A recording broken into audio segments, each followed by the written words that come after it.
기독교 세계관 17번인데 17번의 주제는 잘 아는 겁니다. 많이 들어보셨을 것 같아요. LGBTQ를 어떻게 볼 것인가입니다. 답은 우리가 다 나와 있는데 한번 정확하게 다시 한번 정리할 필요가 있겠다.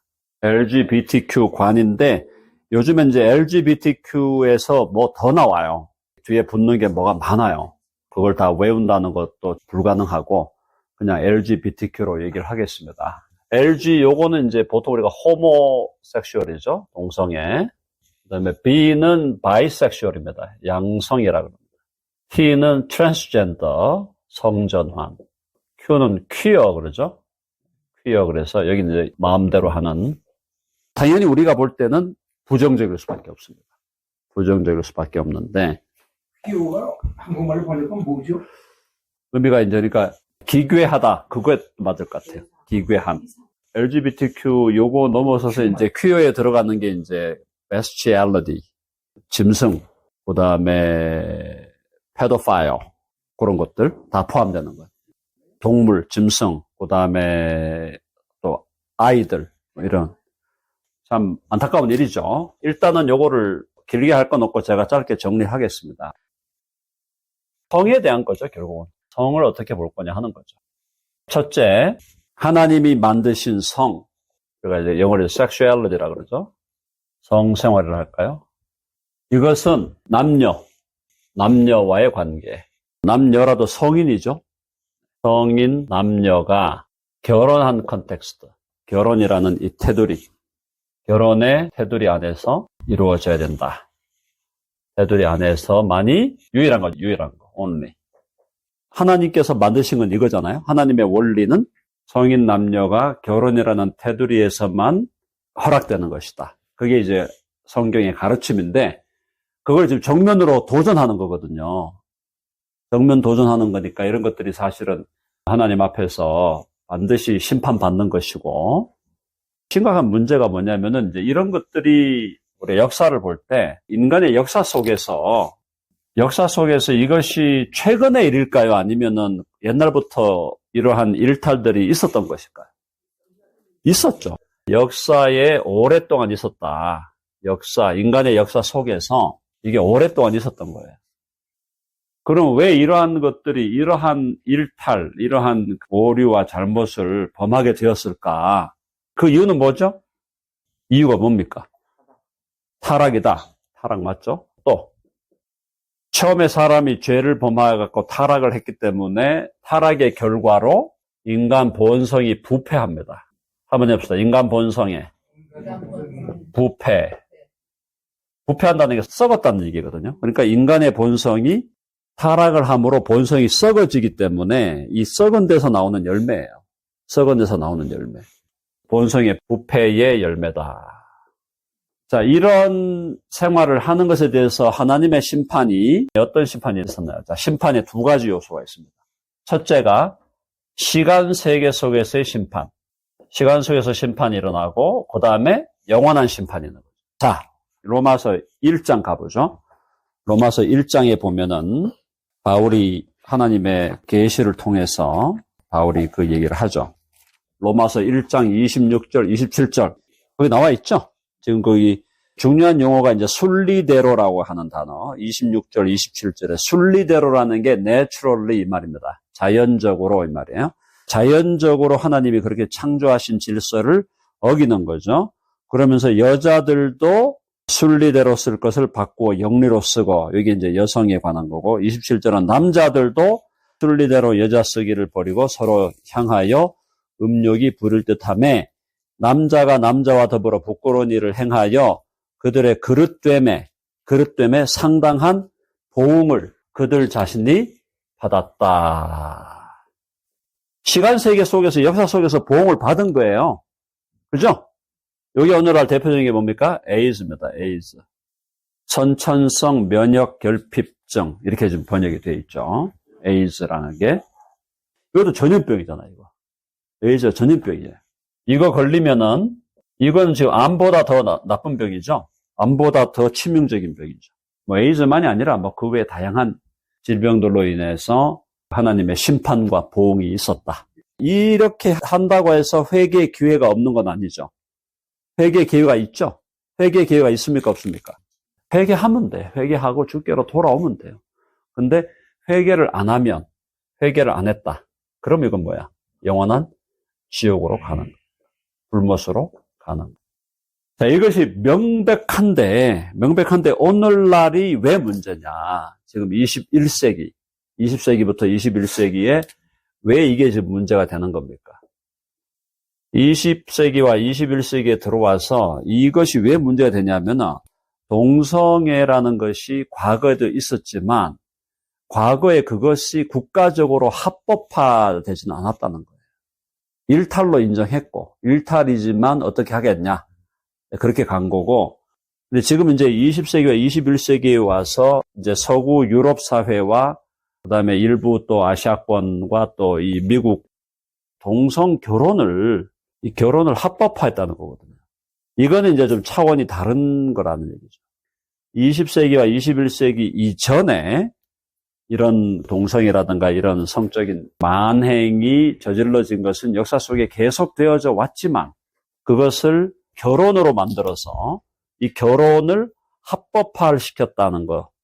이것이 지금 새로운 차원으로 하나님 앞에 대항하는 것이고 반역하는 것이고 국가와 사회가 어떤 의미에서 뭐 우리는 양심적으로 당연히 반대하지만 성경적으로 양심적으로는 반대하지만 그렇지 않은 사람들은 국가가 법으로 정해버렸으니까 그게 합법화되는 거고 그렇게 사는 것이 정당한 걸로 그렇게 법적으로 만들어버린 거죠. 그게 20세기와 21세기의 비극이다. 자, 그래서 20세기, 21세기의 이 비극을 제가 지난번에 말씀을 드린 것처럼 이걸 우리가 어떻게 봐야 되느냐, 어떻게 해석해야 되느냐 해봅시다. 종말의 징조다. 종말의 징조면서 이걸 제가 말씀드렸던 것이 데살로니가 2장에 나오는 대로 배교의 시대다. 배교 혹은 배도 비슷하죠. 근데 배교의 하나의 증상으로 봐야 된다. 합법화된 나라들이 꽤 많습니다. 서유럽은 거의 다 됐죠. 서유럽 중에도 북유럽 쪽 굉장히 이런 부분이 진보주의 이런 쪽이 강하게다 보니까 거기는 뭐 벌써 뭐 안락사, 동성애 이런 거 다 그냥 합법화 다 돼 있잖아요. 다 돼 있고 미국이 지금 합법화하는 게 언제죠? 2015예요? 2015년에 이제 미국이 헌법적으로 합법화 시켜버린 거죠.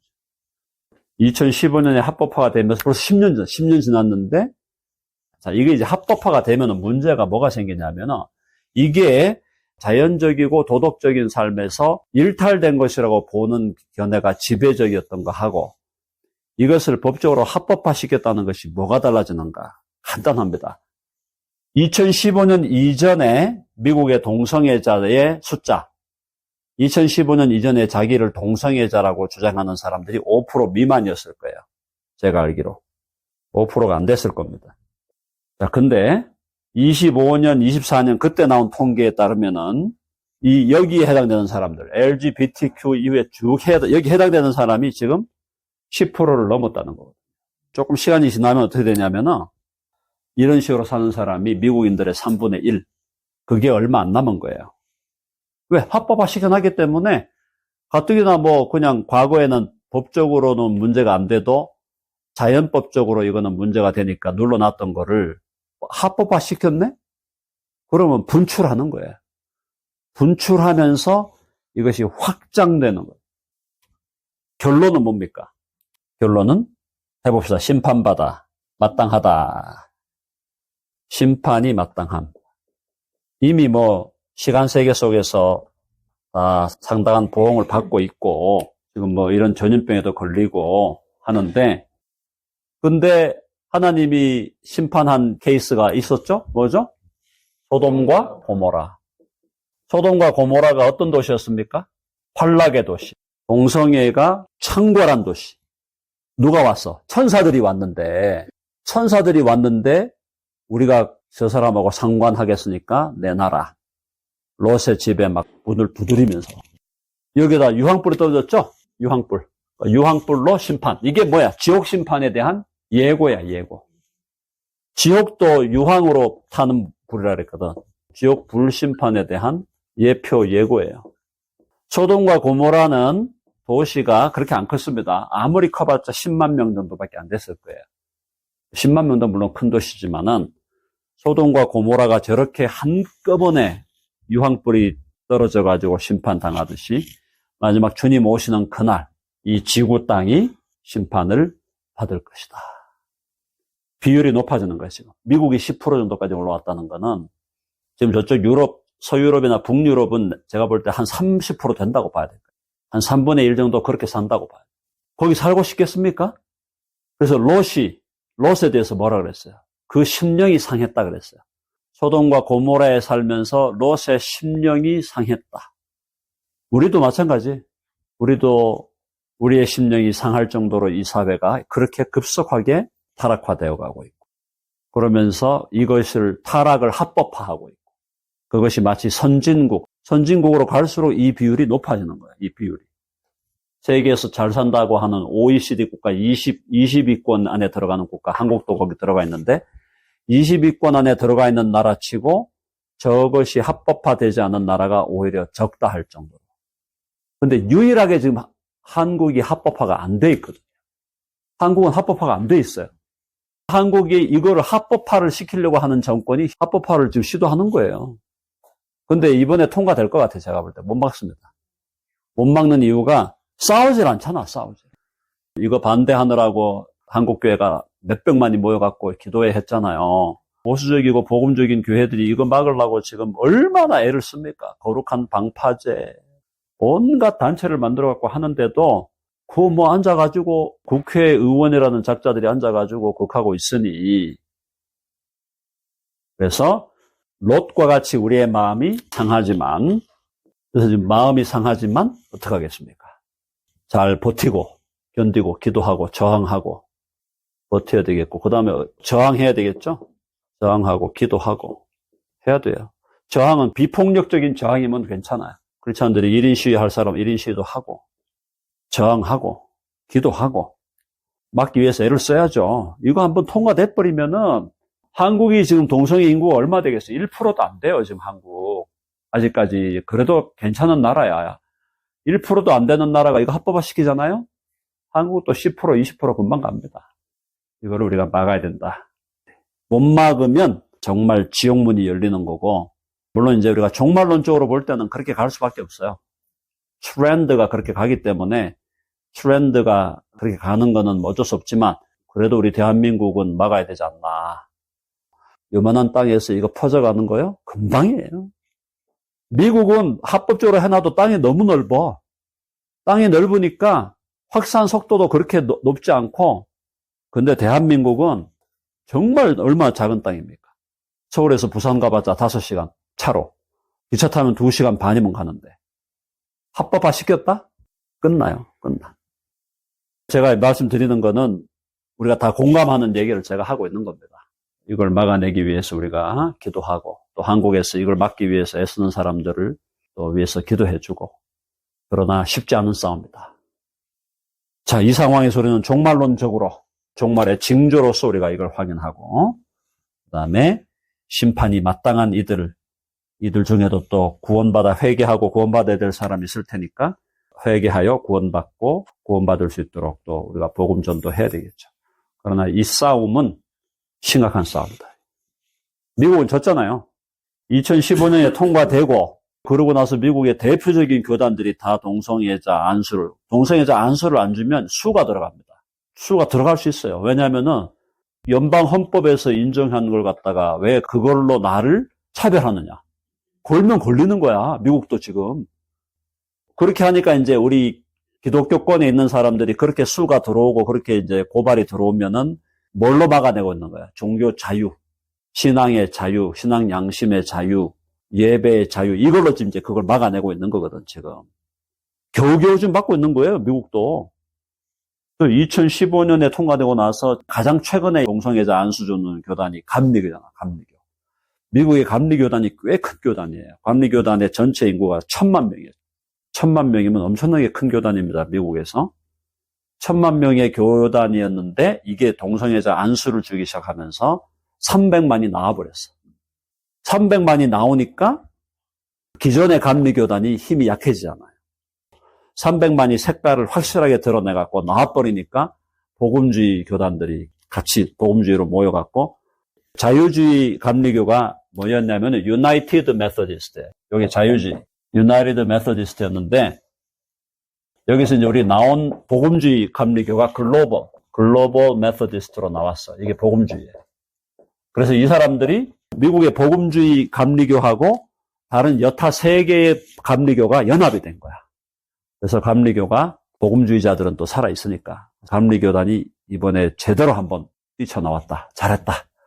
저는 그렇게 생각하고 그 다음에 이제 미국 장로교 PCUSA 꽤 오래됐죠. 동성애자 안수 준 거를. 한국 목회자들은 그걸 싸우려고 미국 장로교 안에서 싸우려고 저도 미국 장로교 안에서 싸우려고 애를 많이 썼는데 싸우면 안 되더라고요. 왜냐하면은 국가법이 연방법이 벌써 통과돼 버렸기 때문에 그 밑에 있는 아무리 작은 법 가지고 싸운다고 싸우면 안 돼요. 미국 장로교단 안에서도 한국인 목사님들은 상당수 나왔고 미국의 소위 주류교단이라는 게 뭐냐면 미국이 건국되면서부터 세워졌던 교단들이에요. 주류 개신교, 메인라인 프로테스턴트에 속하는 대부분의 교단은 동성애자 안수를 이미 확정하였다. 대표적인 것이 영국 성공회. 성공회도 동성애자 안수 주고 있고, 루터란도 주고 있고, 장로교도 주고 있고, 감리교도 주고 있고. 그래서 이제 여기서 나온 사람들, 루터란에서도 나온 사람들, 침례교는 아직 괜찮아요. 침례교도 조금 저쪽 리버럴한 침례교가 있는데 거기도 아직은 동성애자 안수는 안 통과된 걸로 알고 있습니다. 그래서 미국은 침례교가 떵떵거리는 이유가 있는 거예요. 그리고 미국은 침례교가 개신교의 50%예요. 50%. 우리나라는 장로교가 50% 넘잖아요. 장로교가 60, 70%인데 미국은 침례교가 개신교의 50%. 주류 개신교인데 이제 여기서 재밌는 게 성공회는 미국 성공회는 동성애자 안수를 주는데 이 성공회라는 교단이 또 특이한 게 미국 성공회에서 어떤 동성애자 안수를 주면은 어떤 개교회가 미국 성공회에서 나는 나오겠다. 그래갖고 아프리카의 무슨 성공회로 들어갈 수가 있대요. 그렇게 해놨대. 그래서 지금 미국의 복음주의 성공회 교회는 아프리카의 무슨 나라의 성공회 교단 밑으로 들어가 있어요. 루터란의 미주리 스나드라고 복음주의 거기도 한 250만. 꽤 큰 교단이고 지금 이 주류 루터란은 450만까지 갔다가 지금은 많이 줄었어요. 벌써 많이 떠나니까 한 300만 정도로 줄었다고 해요. 미국 장로교 PCUSA도 1950년도에 500만 교회였어요. 1950년도까지는 그래도 복음적인 교단이었어요. 근데 이 교단이 자유주의로 가면서 동성애 안수하면서 지금 현재 2025년에 100만, 500만에서 100만 80%가 줄었죠. 80%가 줄었는데 그 기간이 75년 만에 80%가 줄어든. 여기 이제 반대하는 장로교가 PCA라고 하는 장로교단이 있죠. 그 다음에 감리교도 지금 1000만에서 한 300만 나와버렸고 700만은 남아있는데 700만 남아있는 사람들하고 또 다 찬성하는 건 아니에요. 반대하지만 그냥 교단 안에서 싸우자라고 남아있는 사람들도 있어요. 미국 주류 개신교는 한 반반 정도로 갈라져 있다 이렇게 보시면 될 것 같고 대신 이제 복음주의 개신교는 아직 남아있죠. 복음주의를 끌고 가는 게 남침례교. 미국의 남침례교가 Southern Baptist Convention 한동안 1500만까지 갔다가 지금은 한 1300만 정도로 줄었는데 어쨌든 남침례교회가 그래도 미국의 복음주의 교회를 끌고 가고 있는 교단이다. 그렇게 보시면 되겠습니다. 오늘 제가 이 얘기 드린 거는 분위기를 무겁게 하려는 의도가 아니라 현재 이런 상황이 현재 이 상황이 지금 우리가 살아가고 있는 현대의 2025년 9월 10일의 자화상이다. 이게 현실이라니까. 그러니까 우리가 기독교 현실주의를 해야 된다는 게 현실을 정확하게 알아야 돼요. 정확하게 알고 정확하게 봐야 되고 그랬을 때 우리가 어떻게 행동할 거고 어떻게 우리가 살아갈 것인가가 잡힐 수 있다는 거죠. 현실을 잘 모르고 어떻게 돌아가는지도 모르고 이러고 있으면 나도 모르게 그냥 거기 잡혀갈 수도 있고 또 영향을 받을 수도 있고 이 정도로만 오늘 강의하고 강의를 마무리하겠습니다.